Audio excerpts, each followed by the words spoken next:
La Fresh Morning. Que ressens-tu quand tu manges ce que tu aimes? J'adore. C'est Maldo, hein. Je sais pas comment décrire. Je ferme les yeux, je suis sur un petit nuage. Wow. C'est comme un gros câlin. C'est un peu comme une histoire d'amour, si tu veux. Ouais, ça fait du bien en fait. Et toi? Princesse Tati, un sucre issu des meilleurs champs de canne de chez nous. Profitez dès aujourd'hui des nouveaux emballages Princesse Tati dans vos points de vente habituels. Princesse Tati? Le grand sucre. Des petits bonheurs. La Fresh Morning. Gina, on parle de chômage ce matin dans le petit clin de Civic. Oui, on parle de chômage ce matin parce que bien sûr, je pense que depuis hier, tout le monde a dû voir circuler des statistiques disant que le Gabon était le pays de la sous-région le plus touché donc par le chômage. Et puis tout le monde se demandait est-ce que c'est vrai, d'où est-ce qu'ils sortent ces statistiques et tout ça. Et tu sais que dans les rubriques de cette semaine d'ailleurs, on parlait de cette question d'emploi des jeunes en disant que ce n'est pas parce que on ne donne pas des statistiques sur le chômage que le chômage n'existe pas, et que ce n'est pas parce qu'on ne donne pas des statistiques sur le chômage que au quotidien en fait chacun de nous ne peut pas voir en fait les effets du chômage dans son entourage. Et puis ça n'a pas tardé parce qu'en réalité les articles que vous voyez circuler tout ça repris par certains médias nationaux ont été basés en fait sur un rapport. Le rapport donc du groupe de la Banque africaine de développement qui est intitulé Perspectives économiques en Afrique centrale 2020, faire face à la pandémie de Covid-19. Donc le rapport est bien disponible sur leur site internet, vous pouvez aller le consulter. Le rapport fait à peu près 79 pages. Donc vous prenez votre temps tranquillement, vous lisez page par page, ça passe vraiment plusieurs secteurs de l'économie en revue, et puis on arrive à la page 59 où on parle du chômage. Et c'est dit donc à la page 59, suivant la figure 20 qui est intitulée Chômage et informalité du travail en Afrique centrale. Dans le petit graphique, le premier, donc la première figure, vous avez chômage, le pourcentage de la population active, estimation OIT, entendez par là Organisation internationale du travail en 2019, source données de la Banque mondiale World Development Indicator, et ensuite vous avez le lien de la Banque mondiale www.worldbank.org. Vous avez donc dans la première figure, je préfère donner toutes les, sinon on va dire que c'est moi qui Tout à fait. Dans la première figure, vous avez donc un petit graphique qui reprend plusieurs pays de l'Afrique centrale. Vous avez donc le Gabon en tête avec 19,61%. Je rappelle à tout le monde que c'est le pourcentage donc de chômage et tout. Vous avez 19,61%. Le Congo qui lui a 10,39%, qui est suivi ensuite par plein d'autres pays. Donc, alors ça, ce qu'on retient, c'est que de la sous-région, donc notre pays est le pays qui est le plus touché par le chômage. Et si vous remontez d'ailleurs à la page, parce que ça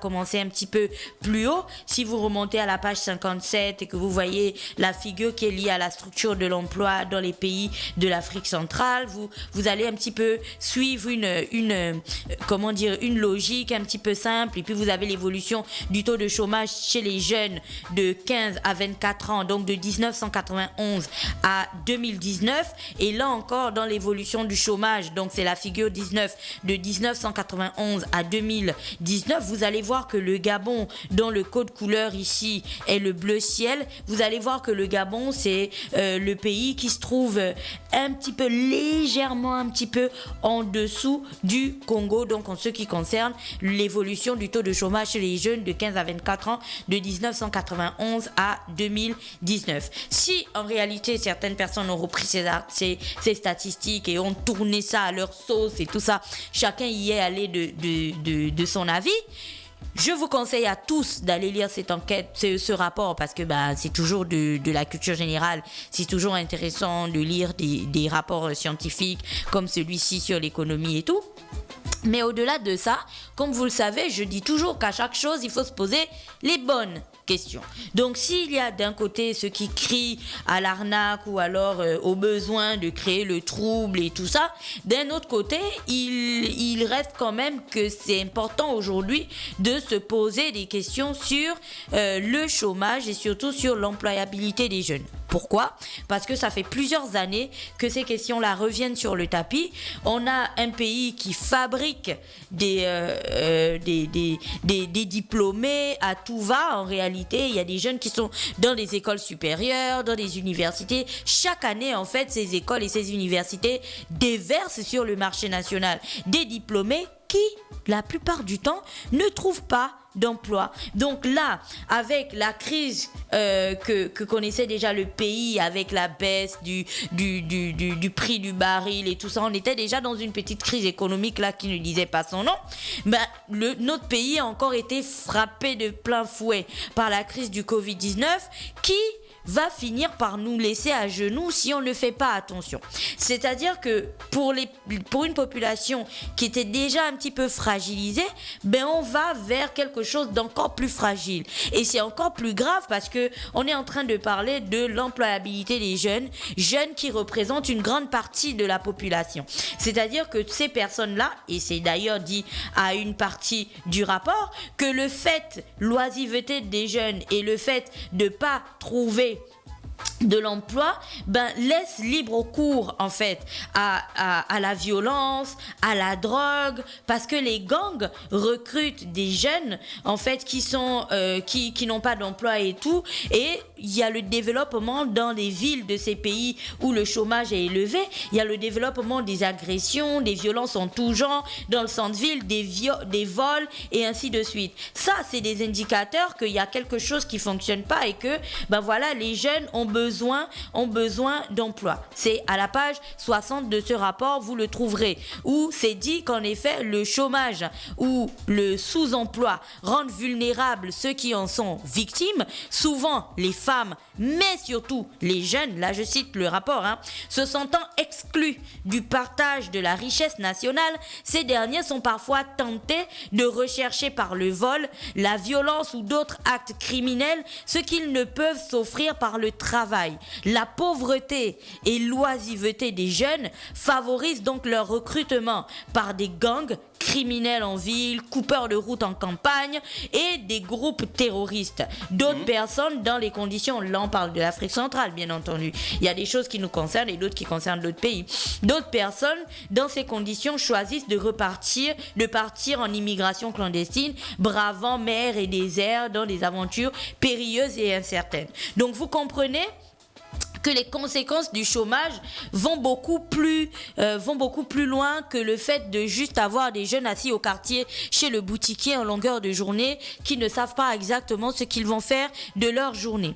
Et lorsqu'on présente ce rapport, parce que je disais qu'il y a des choses à tirer là-dedans, ceux qui tirent ça et qui emmènent ça dans une lancée purement politique, histoire de tirer à boulet rouge sur X et Y, et puis d'autres qui se battent par là et ceux qui crient au complot et tout.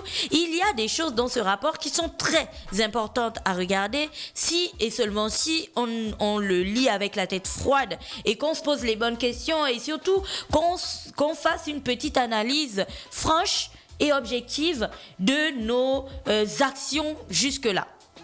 Alors, de quelle analyse s'agit-il ? Toujours à la page 61 du même rapport, on parle des opportunités de développement des compétences en Afrique. Qu'est-ce qui pourrait représenter des opportunités en fait pour résorber ce phénomène ?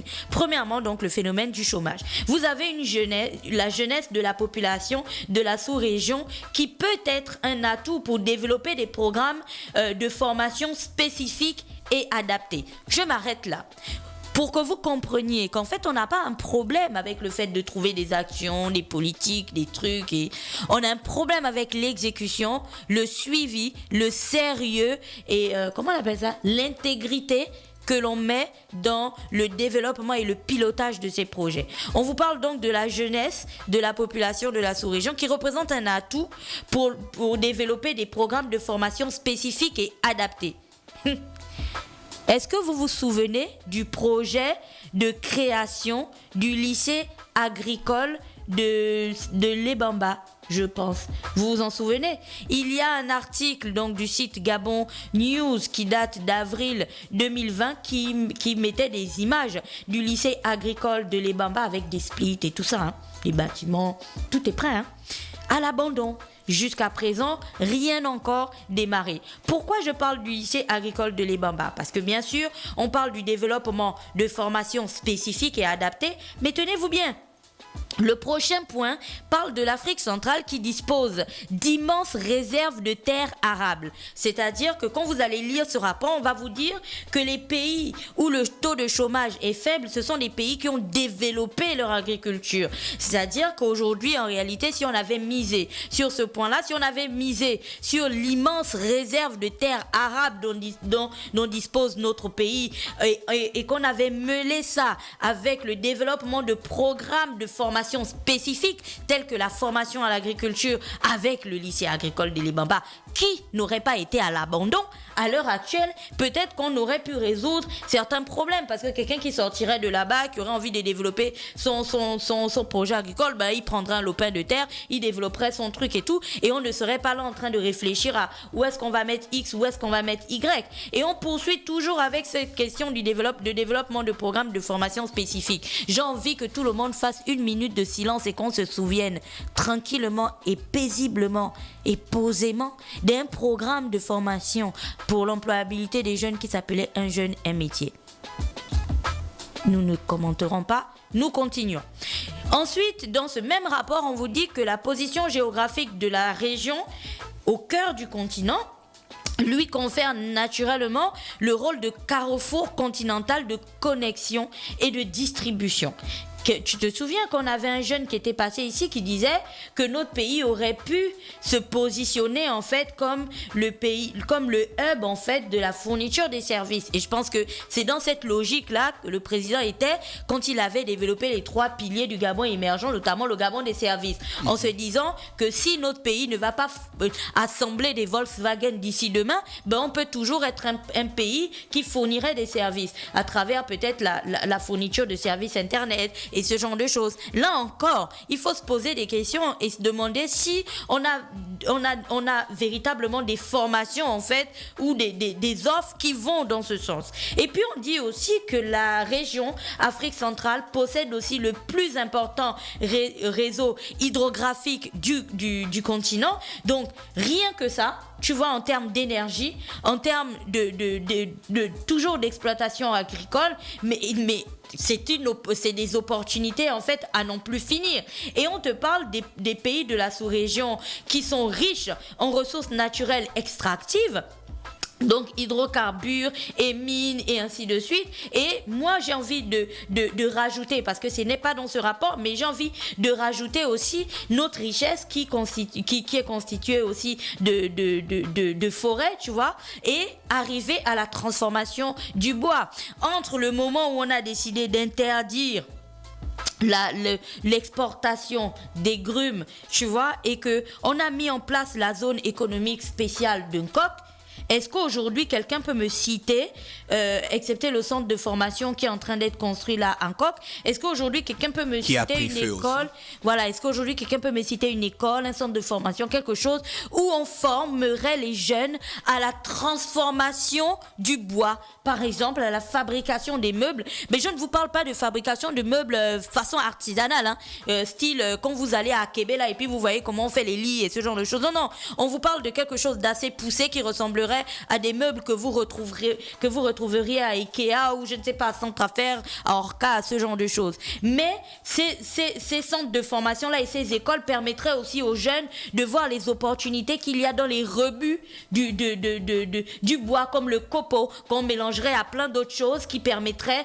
toujours de valoriser ça. Est-ce qu'aujourd'hui on s'est rendu compte des opportunités que l'on avait ou pas? Parce que j'ai l'impression qu'en fait on a lancé des projets, on a développé des choses, mais qu'on n'est pas allé au bout de la logique. Et pour faire correspondre les compétences de la main-d'œuvre de demain aux potentialités des économies de la région, les programmes de formation professionnelle devront tenir compte de ces opportunités. Et c'est de ça dont j'étais en train de parler aujourd'hui. Alors, j'invite tout le monde, comme je le disais, à lire ce rapport parce qu'au-delà de l'effet polémique que ce rapport peut avoir et de certains médias qui ont tiré ça dans tous les sens, il n'en demeure pas moins que ça reste quand même un miroir assez intéressant de ce que nous sommes, de ce que nous avons fait et de ce que nous pouvons encore faire en ce qui concerne la question de l'employabilité des jeunes. Parce qu'en réalité, que ce soit le PRODES aujourd'hui avec l'ONE, que ce soit le projet Un jeune et métier, tout ça, on doit pouvoir en faire un bilan. On doit pouvoir savoir où, on doit pouvoir identifier où on en est aujourd'hui. Tu vois, et surtout, on doit pouvoir se poser et puis mettre en place de véritables projets qui permettront aux jeunes d'être indépendants et autonomes dans les prochains mois. Si on est conscient que c'est évident qu'il y a des entreprises qui vont pas recruter du tout, on doit peut-être penser à l'auto-employabilité de ces jeunes-là. Donc, les envoyer vers des formations où, au terme de ces formations-là, ils développeraient des projets. Et puis, sortir un petit peu du tout politique, où on est toujours en train de faire la grande promo de certaines choses pour des photos, des articles dans les journaux, mais qu'en réalité, les résultats, en fait, c'est que du pipi de chat. Il faut peut-être commencer à travailler sur des choses beaucoup plus concrètes maintenant, parce que comme je le disais en introduction, le fait de ne pas donner des statistiques sur le chômage et de toujours dire ouais mais non mais tel a dit c'est exagéré, ouais mais non mais il est en train de mentir parce qu'il veut et ainsi de suite, ça n'occultera en rien le fait que chacun de nous en étant dans nos maisons ou dans nos familles, on a au moins 4, 5, 6 cousins qui n'arrivent pas du tout à trouver du travail, on a je ne sais pas combien de personnes qui n'arrivent pas du tout à s'en sortir et je vous entends d'ici oui mais ils n'ont qu'à développer des activités, encore que je vous renverrai donc aux dernières rubriques que nous avions faites en disant que valoriser l'entrepreneuriat ou développer des politiques de développement de l'entrepreneuriat ne doit pas juste s'articuler autour du fait d'apporter des financements aux jeunes. Oui, tel a gagné 50 millions, tel a gagné 20 millions pour le développement de son entreprise et ainsi de suite. Non, mais c'est aussi une longue liste, un chapelet d'accompagnement à mettre en place. Comme la dernière fois, tu sais, on parlait de ces entreprises de transport qui sont de véritables coupe-gorge pour les entrepreneurs, ou alors de ces taxes qui sont incroyables, et là on ne parle même pas des droits de douane, quand pour certains entrepreneurs ils doivent faire venir certains de leurs contenants ou de leur conditionnement de l'extérieur. Donc voici les questions qu'il faut se poser aujourd'hui, voici le miroir que l'on doit regarder, parce que là ce n'est pas Monsieur Mavungu ou Gina Nzenge qui a écrit X ou Y chose, je parle d'un rapport qui a été écrit par le groupe de la Banque africaine de développement et qui est intitulé Perspectives économiques en Afrique centrale 2020, faire face à la pandémie de Covid-19. Donc en réalité, c'est quand même des experts, hein, c'est des experts, c'est des gars hein, qui ont quand même travaillé pendant plusieurs mois avant de pondre ce rapport de 79 pages qui, à mon sens, mériterait d'être lu et d'être connu de tous. Voilà, c'était tout pour aujourd'hui. Merci Gina qui était avec nous ce matin sur les 104.5 pour le petit clin d'œil civique. On reste connecté. Stop Fresh Morning.